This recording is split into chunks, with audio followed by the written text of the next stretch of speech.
Carole Forster saw a UFO. So did Roger Weber and Philip Imbrogno. Although Tom Weber has never seen one, he believes they're out there, and he wants them to come on down. You see, Tom, along with other residents of Elmwood, Wisconsin, is proposing to build an airport there. An airport strictly for UFOs. The town, it seems, is one of those UFO hotspots. And Tom and his group want the aliens to know that they are welcome in Elmwood. Just think of it. Pan-alien airways. Coffee, tea, and E.T. A UFO airport is the focus of this edition of Geraldo.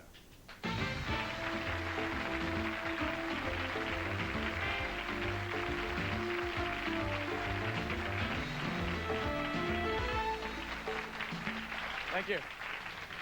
For some unknown reason, there are UFO hotspots, places like Texarkana, Pittsburgh, the Hudson Valley of New York State, and of course, Elmwood, Wisconsin. All places where there have been an unusually high incidence of UFO sightings. Now, some of the so-called close encounters, let's face it, may just be a lot of bunk. But on the other hand, an awful lot of them are reported by teachers, cops, farmers, and other solid citizens. All folks who say UFOs may be here sooner than you think. We shall send to the moon, 240,000 miles away, a giant rocket. We choose to go to the moon in this decade and do the other things, not because they are easy, but because they are hard. President John F. Kennedy was a man of vision who could bring his dreams into concrete reality. Tom Weber hopes to be another such man. When reading Close Encounters of the Third Kind, he found a goal. A full-blown relationship with this advanced society that has been observing man for many years and reap the benefits thereof.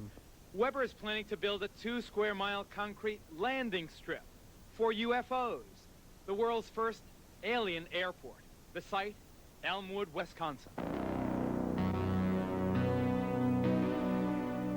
Why Elmwood? Well, because the UFOs are apparently there. Over 100 sightings by local residents. When it got over the village, and it was gone out of sight. I said, well, that's not the moon. I said, that's coming too fast. I said, that's one of them. You're looking at a possible UFO, sighted in New York's Hudson Valley. Like Elmwood, the Hudson Valley is one of the several global hotspots for UFO sightings. And Weber is getting us all ready for their arrival. Somewhere in the vicinity of Elmwood is where it's going to be. Let us share Weber's vision for a moment. What are the practical implications of an actual alien airport? I mean, right now, they can only lose your luggage somewhere on Earth. What happens in 2001 when the computer baggage handler tells you, I'm sorry, Dave. You can't have your baggage now. It's on Mars.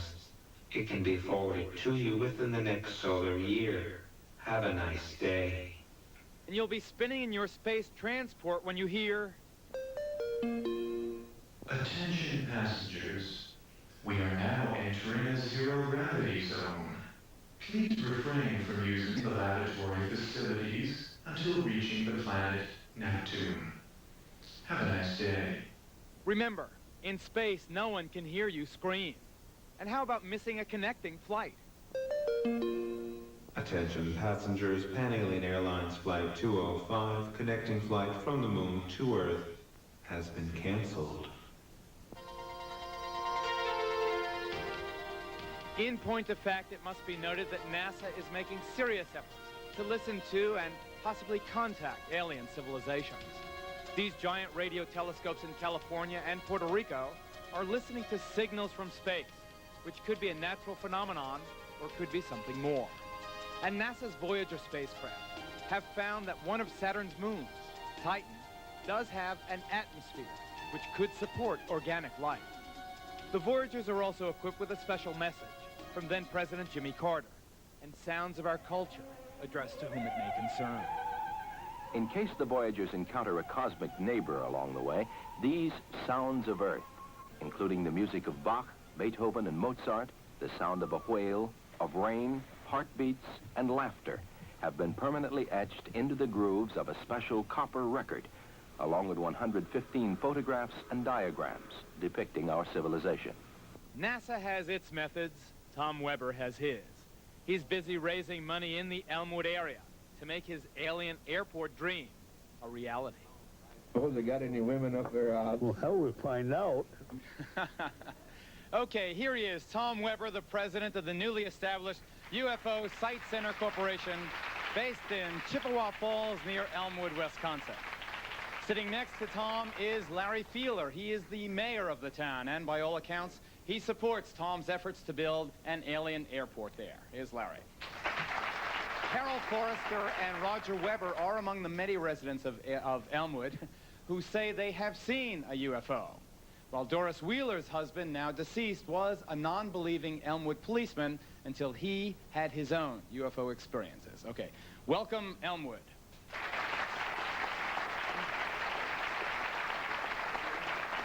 Roger and Carole, let's start with you because you say you have actually seen a UFO. Tell me, Carole, what did you see? Okay, this was 13 years ago, March 2nd, 1975. I was 8 months pregnant. I had my 3 small children, 4, 5, and 8, in a car. I was leaving my parents' home. My husband wasn't with me. He was snowmobiling with friends, which I couldn't do at that time.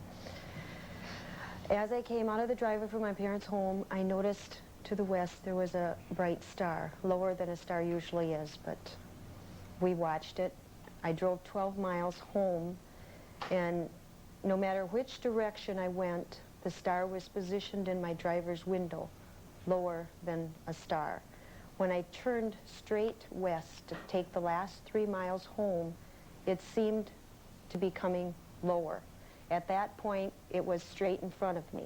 It no longer was in the driver's window. Was it still just a bright star, or could you It make was out an still a bright star, but it seemed to be descending. But I thought maybe it was an optical illusion at the time. We went over this little knoll, and the children started screaming that they thought the star was coming down out of the sky. And I almost stopped at the first farmer's driveway, and I thought, no, what am I going to tell him? There's a star coming down out of the sky. I thought I'd just keep going. So I kept going on down the road. Roger's mother lives in a farm home to the left. I almost stopped there again, but I didn't. We could tell that it was getting lower. I passed that driveway. A little ways up the road, there was a road to the right. Then there was a long stretch of nothing, no farm homes, nothing. Just as I passed that road, this ship came down like a shot, just like a shot. All of a sudden, there it was in front of me. It was the level of the windshield. I saw the landing gear. It wasn't like an airplane's landing gear. It was flat. We have a sketch of what it looks Yes. like. There was windows across the entire center of this ship, or whatever it was. It looked like something really out of a comic book, like 2 cereal bowls together. Of course, I only looked at it for a couple seconds because I was terrified. My 3 children were just screaming. I didn't hear any sound from the ship, but I don't think I would have anyway. They were screaming, and somehow automatically I shifted the car into reverse and threw open my door because it was dark, and I knew that I wouldn't be able to see to back up, headed for Roger's mother's driveway and some help. Then my oldest daughter, who was 8, started screaming that it was coming at us. I glanced back, and it was darting toward us, just small darts. So I laid on my horn while I was driving backwards.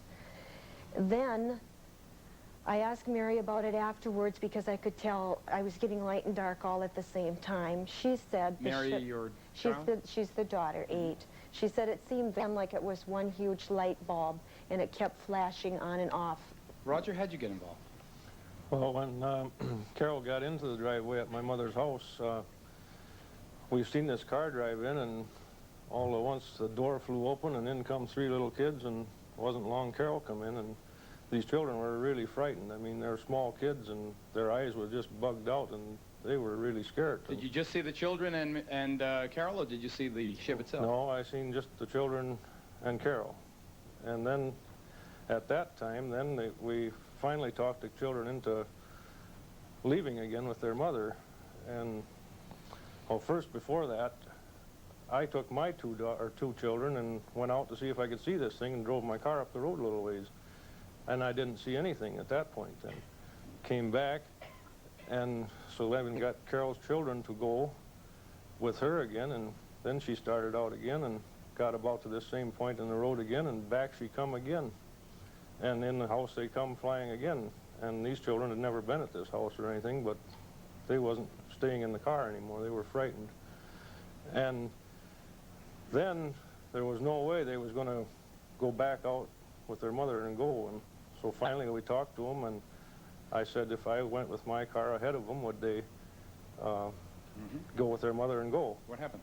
So then we got them to go.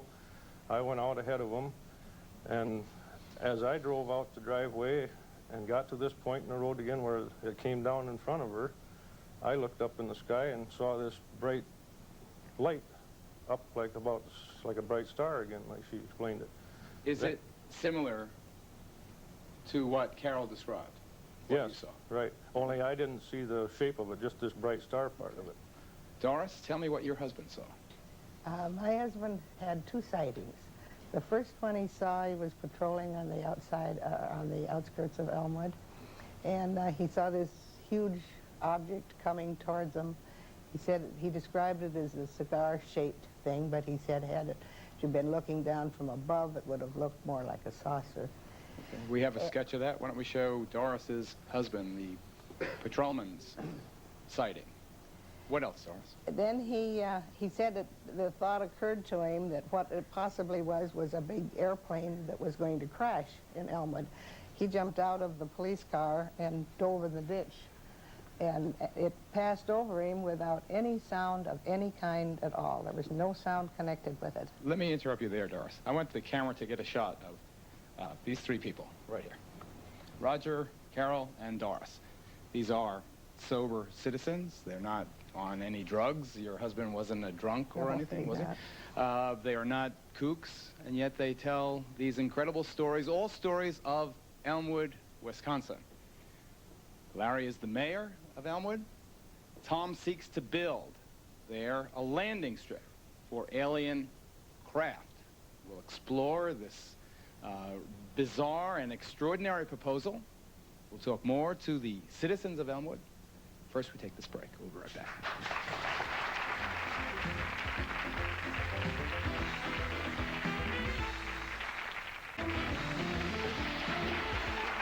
We are here to discuss the rather extraordinary proposal by many of the good citizens of Elmwood, Wisconsin, to build a landing strip there for unidentified flying objects, spaceships. Doris, in the case of your husband, his contact with the UFO went beyond merely sighting it, though. Yes, this was the first sighting I described. The second sighting? The second sighting was that I should explain first, I suppose, that Elmwood is a little town that's built in a valley.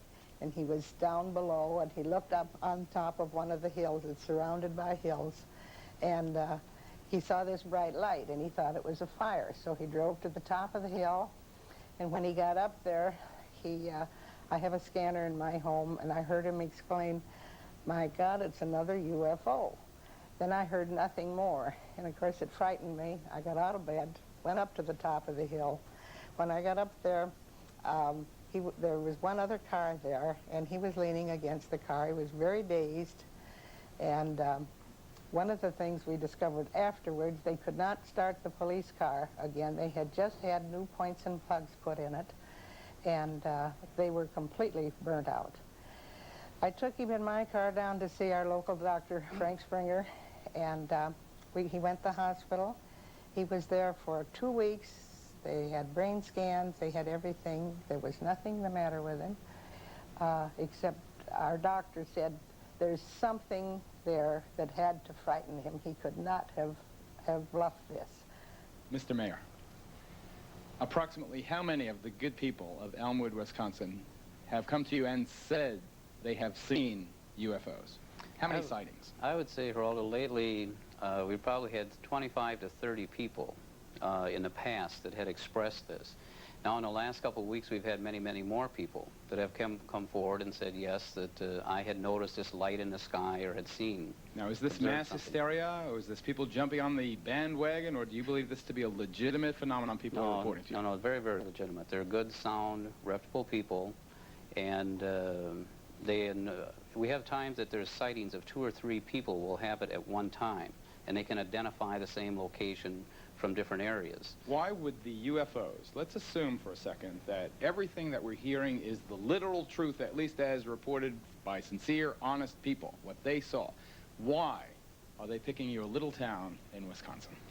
Not sure, Geraldo, what it would be other than in the past years, in talking with different people that have studied these and interviewed people that had sightings over the years, that they seem to wonder if possibly in the Elmwood area there's a large deposits of limestone.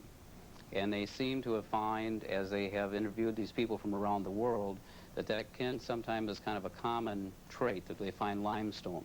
Another thing they talk about is electrical high lines, transformer lines, transmission lines.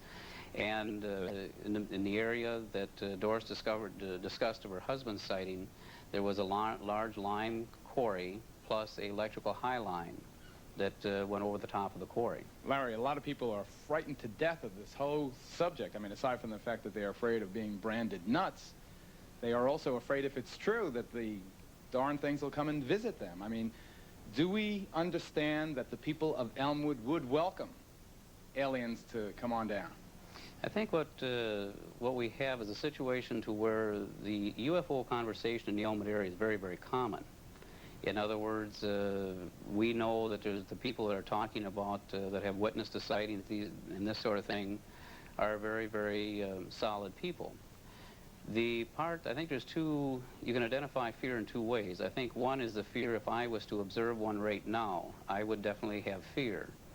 On the other side of the coin, looking at the broad picture of it, I feel that it's a situation that the people in the Elmwood area feel that if we had something to fear, we definitely could have had damage done by now. Larry, you going to run on the pro-UFO ticket next time?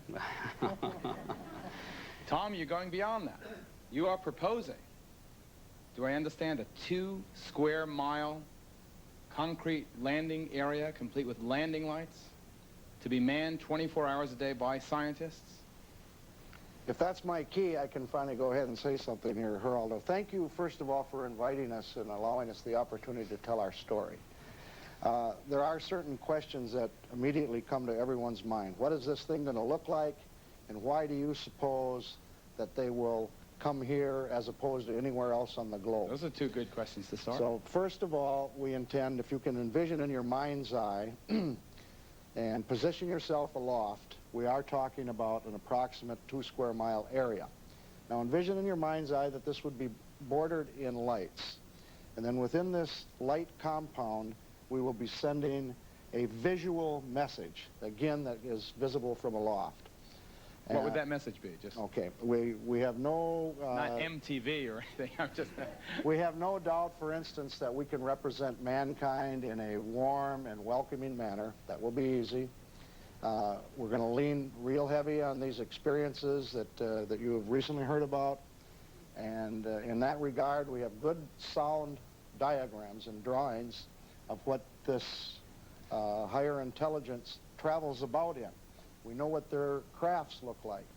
And we rather suspect that they will be intelligent enough that if they see one of these displayed in a landing mode, that they will recognize it as their own particular craft. Is that the answer to the second part of the question? Why they would choose Elmwood? Why they are, the people in Elmwood say, choosing Elmwood already? Well, our opinion, and again, a lot of evaluation and study has gone into this, but if I could ask the viewing audience for a moment to just reverse the roles and let's extend our own space programs many years hence, perhaps we would be in that position where we were making contact with an evolving life form that was somewhat behind us.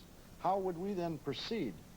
I don't think we would land in one of their cities and begin walking the streets.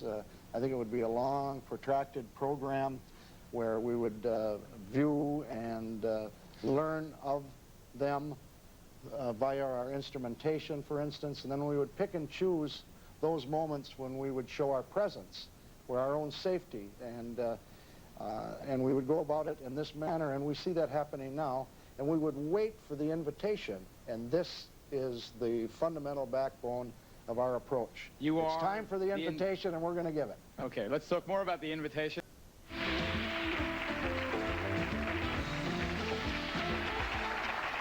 Okay, question.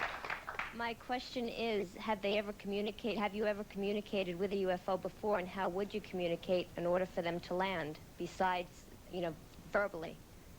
Is that for me? Sure. I've never had a sighting. I believe those who have are placing a lot of stake on what these people in Elmwood have said. Meaning, you don't know how. The question was, how will you do it? I mean, what It's going to be a visual message to invite them down. Now, if your question is, do you anticipate a language problem or something of that nature, we intend to staff the center with scientific people. No one from our group aspires to be man's representatives to this advanced society. This will be done by scientists who are much more qualified than we are. What I would like to know is, how is the community going to finance such an undertaking of 2 square miles of concrete going in each direction? I'm sure the depth has to be a great many feet. So the expense of all this... How much, Tom? First of all, that's a misconcept. That notion appeared in one of the newspapers. We're not talking about 2 square miles of poured concrete. We're talking about 2 square miles that is secured. Then within that secured area will be our buildings, and then also the lights that transmit How a much do visual you message. budget? We're hoping to raise somewhere in the neighborhood of $50 million. Half of this to go for the property and the site center itself. The other half we'd like to secure so that we can stay in business for about 30 or 40 years. How will you raise the money? Okay, thank you for that question. Without public support, this is not going to happen. And we're also hopeful that there will be some individuals in our society with excellent recognition by the public who will have an interest in this and who will step forth. And the time to help us is right now. We need the help. But it's going to be no government funds sought or accepted. My question is to Carole. Carole, how did your children, after this experience, deal with the emotional effects of their experience? And also, how does the school district of this town deal with this issue? Okay. Is it something that is dealt with? My children were terrified, and for this reason, I haven't said anything hardly at all for 13 years. News reporters and everyone have come, and I've turned them away. Once in a great while, I'll talk to someone. But my oldest daughter will be 22 in a couple months, and when she heard I was coming today, she said, "Mom, don't tell them my married name."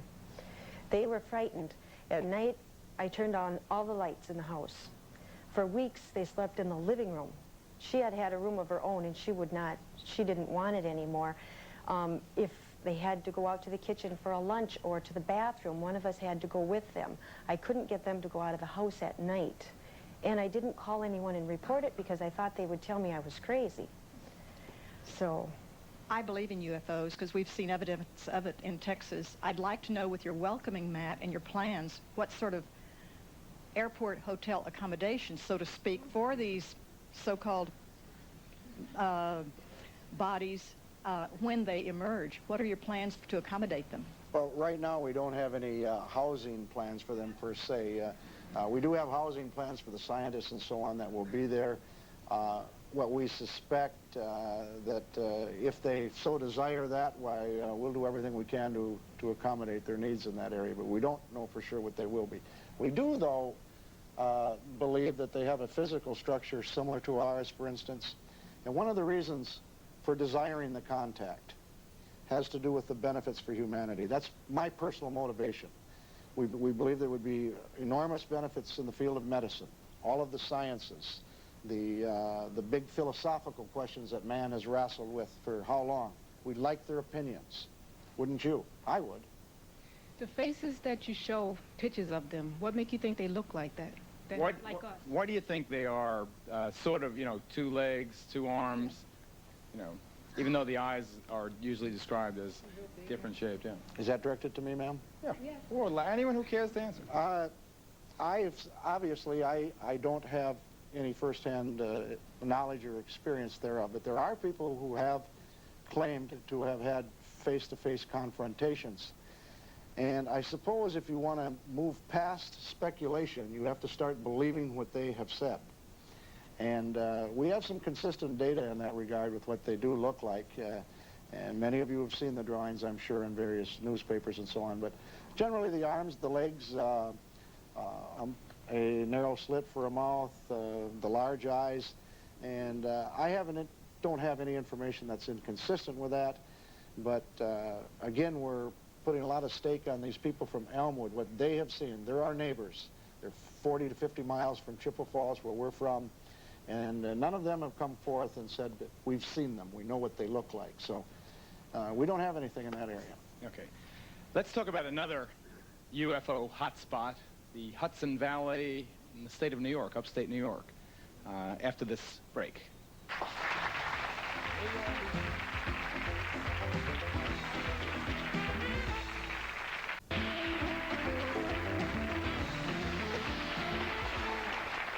Larry, the mayor, and the good people of Elmwood are still with us. They have moved to the front row to make room for our next guests. They come from that other, or one other, natural hotspot for UFO sightings, the New York Hudson Valley region. Philip Imbrogno is a science coordinator. He has investigated UFOs for the last 15 years, and in his book, Night Siege, the Hudson Valley UFO sightings, says there has been an outbreak or an epidemic of sightings in the Hudson Valley area beginning about 1983. Sitting next to him is Chris Clark. He is a local resident, also a newsman, a reporter, who, with a number of other witnesses, believes he has seen a UFO in the area. Gentlemen, before I get to the Hudson Valley, it occurred to me, Tom, during the commercial break, that all those air traffic controllers who are out of work could go right to your town. It's a great spot. I'd like to know, before we get to New York, what would you do? Let's say the great day has arrived. The ship has sighted the small village of Elmwood, Wisconsin. It has seen your welcome mat, and it's come down and landed in your area. What do you say? Let's say you're the guy there. And well, the if first I'm privileged to be there, I'm sure I would cautiously approach, and my anticipation would be that I would be eventually greeted by a very moral, intelligent, friendly person, and he would say, "What's happening, man?" Well, if that was the way he wanted to go about it, I'd go right along with it. But seriously, I believe that day is coming, that it will happen. And how long would they want to stay? We intend to have a secure place there. Would anyone else care to come out of the ship? Can we come out with some of our cameras? One of our goals, of course, is to have full camera facilities, capabilities there, so we can bring this entire matter worldwide live on television. Philip, what do you think of the idea? Don't come there. We'll come to you. So, what do you think? Well, as a man who has seen how many yourself? Well, I had one particular sighting in the Hudson Valley, by the way, when I was researching the information for the book. There are a lot of people in the scientific field who are now investigating UFOs. Unfortunately, they do not get the attention that they deserve. And this causes them to shy away from the study of the phenomena. We hear a lot of romantic stories about greeting aliens and so, and this is the type of material that's getting the attention. And unfortunately, I don't think it gives the phenomena, a serious scientific study of the phenomena, any credit. Tell me what you saw. Well, on March 21st, 1985, I was at the University of Bridgeport doing a cable TV show. And I was with two other people who were doing the show with me. And previous years, there were quite a few sightings in that area, including New York and the Connecticut area. As I was coming out of the campus, I noticed a number of bright lights hovering over a building. And they were a circular pattern of lights. And I continued to walk onto the campus, got into the car, and drove toward where the lights were. I got out of the car near Highway 95, near exit 26, I believe, in Bridgeport. Connecticut Turnpike. Connecticut Turnpike. And I saw these lights, very bright, about 7 of them, hovering in the sky in a circular pattern. Now, I lined these lights up with a lamppost. Describe what we're seeing, the videotape. We have gone to the videotape. Okay, this videotape was taken in 1984 by a resident of Brewster. Is that similar to what you saw? It's very similar, the circular area. And this was heading toward the southwest. This was July 24th, 1984 at about 10:20 p.m. And what he described was a circular pattern of lights. And when he was videotaping it, there were hundreds of other sightings in the Hudson Valley that reported the same object, people who stood right under it. And I must say that approximately 10 or 15 minutes later, this object was reported hovering over the nuclear plant at Indian Point. What was it, Philip? Well, I wish I knew what it was, but I interviewed the New York State Power Authority police officers at Indian Point. They reported that it hovered above reactor number 3 for 15 minutes. It was 900 feet long, and it was a solid structure. Now, 900 feet That's long, right. the size of an ocean liner. That's right. And there's more to that sighting than meets the eye. Unfortunately, they have very tight security. But they did confirm that they had a UFO sighting, and that was published in the local newspaper. The lady here has a question. The federal government years ago had an investigation with UFOs. Have you contacted anyone in the government about this? Well, actually, the co-author of my book, Night Siege, was the late Dr. J. Allen Hynek, who was the scientific consultant for the Air Force's Project Blue Book for 20 years. That was the government's investigation project into UFOs. I'd just like to know, what is it about the Hudson Valley area that attracts aliens? Is it the nuclear power plant, do you think? Well, I wish I knew. I wish I can say absolutely that they were aliens. But the people in the Hudson Valley are saying absolutely there's something strange in the skies. And they're not saying it's a spaceship from another world, but it seems that the federal government and the federal agencies are turning a deaf ear to them, telling them that they're seeing stars, planets, airplanes, and so on. Chris, you tell us what you saw. We'll talk about UFO sightings around the world. First, we've got to take another break.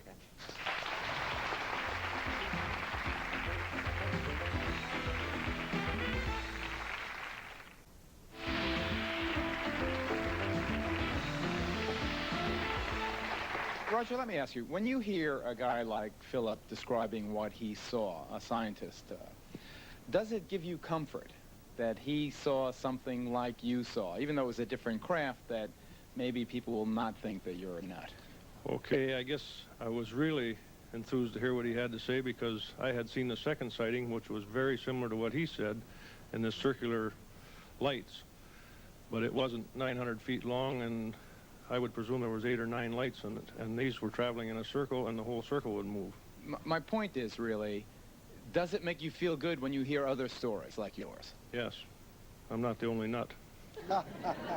Chris, tell me briefly what you saw. Well, my sighting goes back to October 29th of '87, and my involvement began with writing a freelance article where I interviewed Phil and became very interested in the people that I met when doing the story. That brought me to work with Phil, and that night I drove out on Route 84. It was a Thursday night, and this object has been... Another highway in upstate Right, New right. York. Route 84 going west. 8:24 p.m. for successive Thursday nights, a object looking very similar to the video that we saw earlier was seen in this area. I pulled over on the side of the road at about 8:15 and waited, and sure enough, at 8:24, 5 or 6 lights emerged from a wooded area off to the side of the road and did sort of a dance as they joined together into a triangular shape. Once they joined together into that shape, they moved off very slowly and very quietly until they were lost behind a hill. And that's basically it. A whole group of people that night were also... Is this it, what we're looking at here? These are drawings that were made in 1983. They're describing the very first sightings that took place. But it is what you saw, more or less. Very similar. This boomerang shape, as it's been Philip, dubbed. is it what you saw, more or less? Well, you see, the Hudson Valley sightings sometimes are boomerang shaped, sometimes circular shaped. If you would shut off the lights on an ellipse, it would look like a boomerang. So, Right.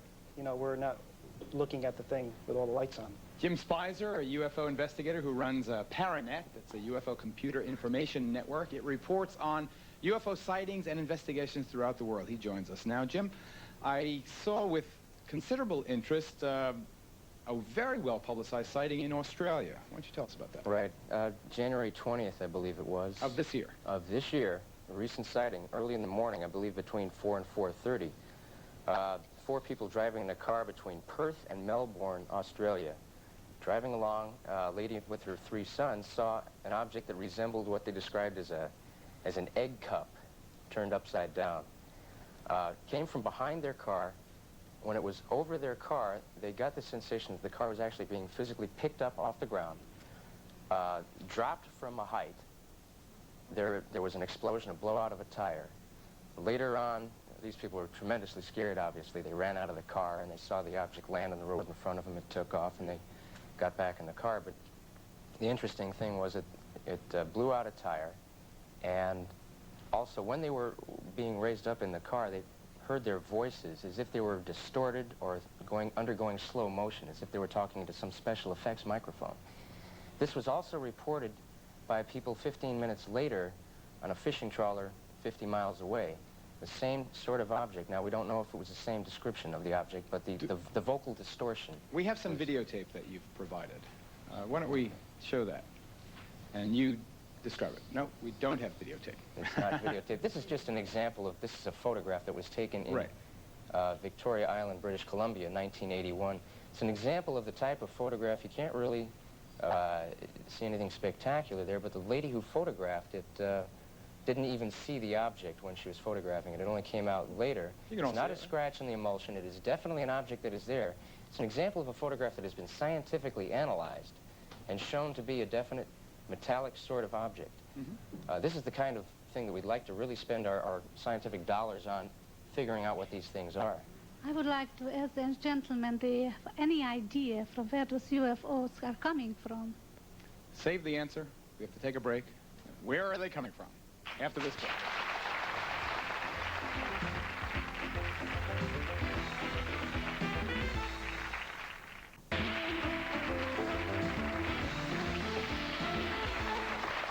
Jim or Philip, where are they coming from? I wish we knew.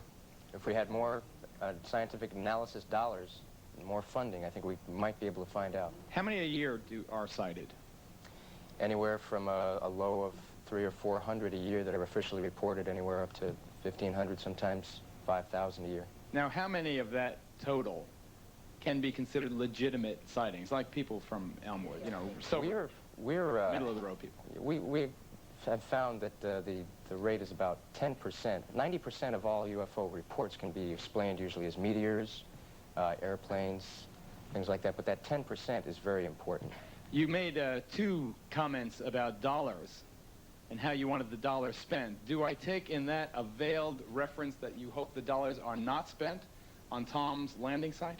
I would hope that any dollars that are left over, or any dollars that we can possibly raise, would first go to scientific analysis. And I wouldn't want to take anything away from Tom's project, but I think it's more important that we figure out what's going on first. You don't think they'll land in Elmwood? I have no reason to believe that they would. Well, probably Elmwood over Times Square, or where? Have any physical injuries been reported by people who have seen UFOs? Well, Doris's husband. They never come out with anything definite. They checked him for 2 weeks in the hospital. He had horrible nightmares for months afterwards, wake up screaming in the night. But they checked him for, he was afraid of radiation. There's a lady over here who's nodding her head in a very skeptical way. Here, what's it? I want to know how many real videotape sightings you have. Well, we have... If they're videotape sightings, are you sure of them? It could be somebody in a black room with 5 light bulbs, you know? I can... Okay, Chris, Philip. I can answer that. The videotape that you saw was analyzed twice by the Jet Propulsion Laboratory of Pasadena, California. Now, they determined that this is a large object and it's one solid object, and that they could not identify it. And you're talking about the top imaging scientists in our country. Okay, could I put something in on that, please? I would like to say that the sightings from the people from Elmwood had nothing to do with anybody circling light bulbs around there. 50 feet away and stationary. This is to the mayor of Elmwood. What percentage of the population is opposed to building the landing strip, and can you veto it being built there? Let me get to the mayor. Yes, what the agreement arrangement we have with the UFO Site Center is that they will respect our wishes at any time. If we want them to discontinue exploring further of building in Elmwood, they would honor our wishes and leave the Elmwood area. But so far, the majority wants it. So far, we have some people that say we're curious about it, we wonder about it, but we don't have anyone that's really come forward and say we absolutely do not want it here. We're very interested in finding out more about it. Your question? Yes. Why are we assuming that these aliens will be friendly? What if we give them a warm welcome and they're not so friendly once they come here? What about that, Philip? Well, we don't know for sure, and that's the mystery about it. We still don't even know if they're aliens yet. Right. Where do you think they come from, New Jersey? What? What would attract the aliens to this airport? If they can land anywhere, why would they want to land at the airport? In Elmwood. Right. As I said in the beginning, we feel they're waiting for an invitation. We feel that's the only obstacle between us and a relationship with them, and we intend to transmit a visual picture, something that they can observe from above, which will be welcome, and we intend to then possibly portray one of their spaceships that we have good diagrams on. We think they'll recognize that. We think they'll come there rather than your backyard. All I've seen are people's drawings, a blurry videotape, and a crummy picture. Where is the proof? All you're getting is a lot of money from this. Chris? That's what we're after. We have been trying for 40 years. For 40 years, we have been trying to get the funding, getting the media, getting scientists to analyze the stuff that we have. I guarantee you, if we can get some real high-level interest, we can probably put together the kind of scientific and proof and evidence that you're looking for. I'd just like to know who owns the property in Elmwood. And where can you buy some? Tom? There's none of this kind of motivation there, but I would like to address Briefly, what our take a break. Hurry. our UFO analyst here has been saying. They've been studying data and collecting facts for years, and we're trying to take a positive step here, and we think we can produce some results, and we hope we can get some support in that area. $50 million worth of support. You bet. Okay, we'll be right back.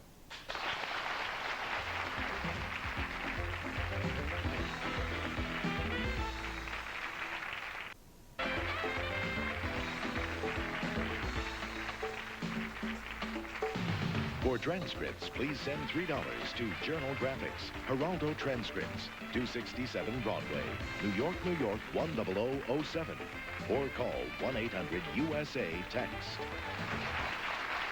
Assume for a second that Tom's wish comes true. The aliens come to Elmwood. You are in Elmwood.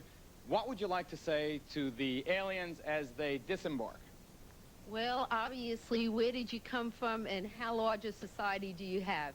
Okay, what would you like to say? I'd like to know if they would want a little food, assuming they don't understand English. Would we chicken offer them soup? a Coke or a glass of wine or a... I'd like to know what they eat, where they're from. Okay. I won't want to say anything. I won't want to be that close to them. What do they want? What do they really want? I'd like to welcome them to New York. But they're going to Elmwood. I'd just tell them that this is an election year and we normally act better than this. I'd like to know why they're here. Oh, I tell them to go home. We'll see you next time, folks. Thanks very much.